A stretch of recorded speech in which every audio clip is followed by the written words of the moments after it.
Welcome to Massive Beers. My name is Matt. We do the beer stuff here. Yeah, Yuengling. Usually don't mess with Yuengling. Not really a fan of their business and business practices, but every now and then they come out with a beer and I get tempted. So I can compartmentalize my ethics, I guess you say, from time to time. I did their Hershey's Porter, which I thought was quite fantastic. It was the last beer I reviewed from them. This is their Bock beer. Not a new beer. Relatively new as far as it came back. They made this, I think, up until like the mid-teens, maybe like 2012 to 13, 14, 15, somewhere along those lines. And discontinued it. But being the Bock junkie that I am, I saw this got released, and I was like, you know what? If I do find some of this, I'm gonna have to review it. The weird thing is, we don't get a lot of like, I don't want to say like boutique Yuengling stuff by me. I don't think that really exists for Yuengling. So some of their stuff just doesn't really get to me. But now that I'm working in Pennsylvania, I was like, oh, I'll be able to get it easy. Nope, couldn't find it. I was like, okay, it is what it is. And I went into this random Jersey place that had it. So I was very, very excited. So here we go. What do we got going on here? We have Yuengling Bock beer, German-style Bock. I think that's it. Do we have a date code on here? There's some proprietary code on here that I don't know what means what. Do we get... Well, we have to get an ABV. Come on. Pottsville, PA. Did they not put an ABV on here? I'm very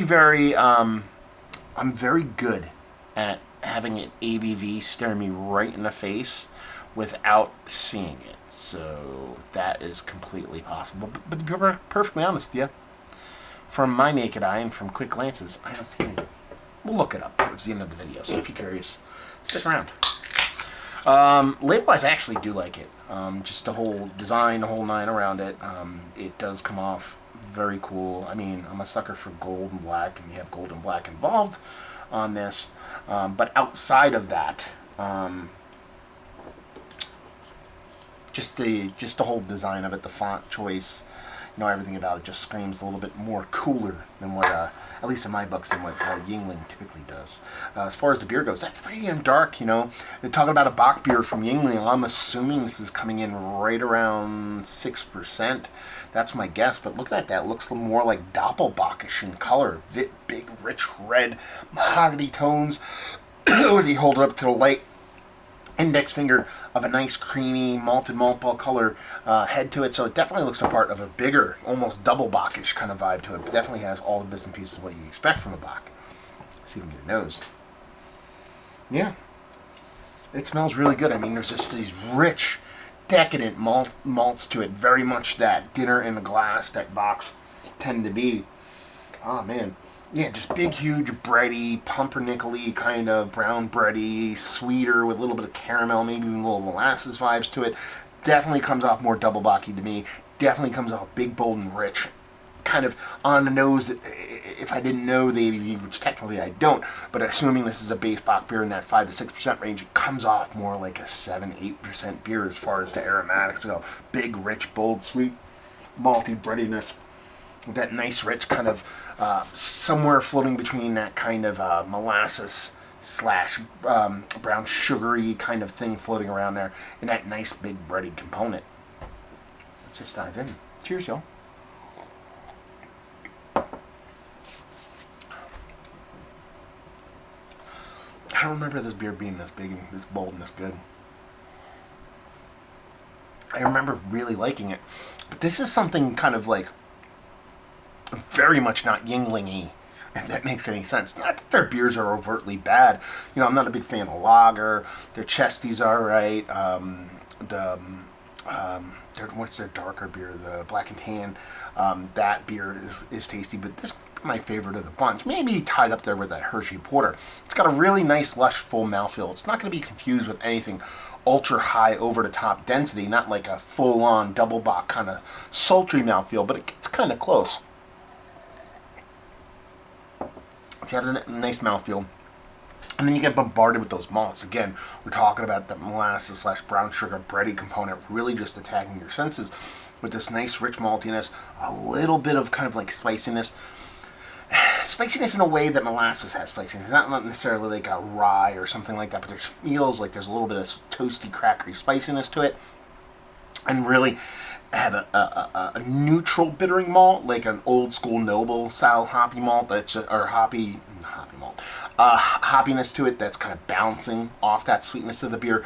And honestly, like I said, it drinks like a bigger beer. It drinks very much more like those 7 to 8% double box than what I assume this is right around 6%. It's a really tasty beer, epically well made, super hyper clean, so you're getting those lager vibes through and through. And honestly, if you're looking for like the whole value comparison thing, which I always dive into, I got a 12 pack of this for $16 all day with that, man. Yeah, I mean, this is honestly one of the better Bock beers I've had, probably even Mount Rushmore status, to be perfectly honest with you. And when you combine it with, I wouldn't say availability, because like I said, I did try to find it and couldn't, and just randomly did, but I assume it's relatively readily available in that price point. It's just honestly a killer beer, and that's the thing, I typically vote with my dollars, if a brewery is, not something that I'm into, I just generally don't buy their beers, and that's on me. That's my choice. I'm not going to sit here and overtly preach to anybody, but like I said, I can twist and compartmentalize that part of my brain to dive into stuff like this, especially being, like I said at the beginning, a huge Bock nerd, and I'm glad I did. Be honest with you, because it's a very tasty beer, and one I'm glad I got to try, to be perfectly honest with you.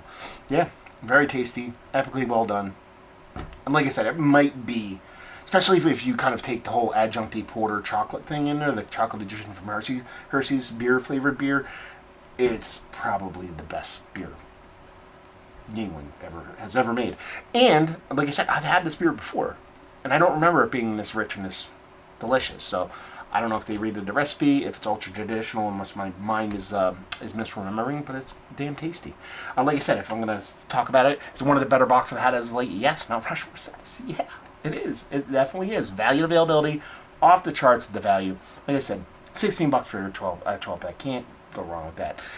Leave you with, if you like what we like this. If you like Bock beer, man. If you like Bock beer, I'd be really, really surprised if you didn't dig on this.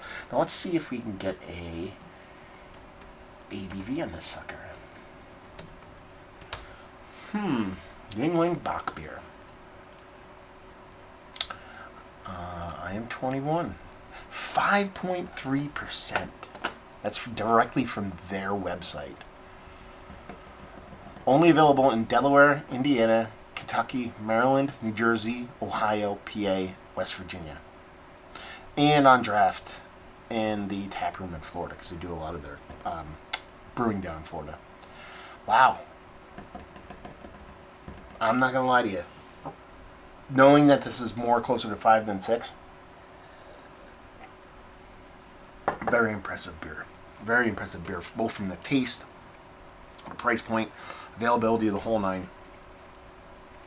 That does not suck. Very much does not, and a very, very tasty beer. Yuengling, have you been to the brewery? I have. Have you had their beers? Have you had this beer? What's your favorite Yuengling beer? All that fun stuff, let's talk about it down there. Hopefully enjoyed the review. Hopefully enjoying a little bit of a Bock beer right now. Hope to see you next time. Cheers, y'all.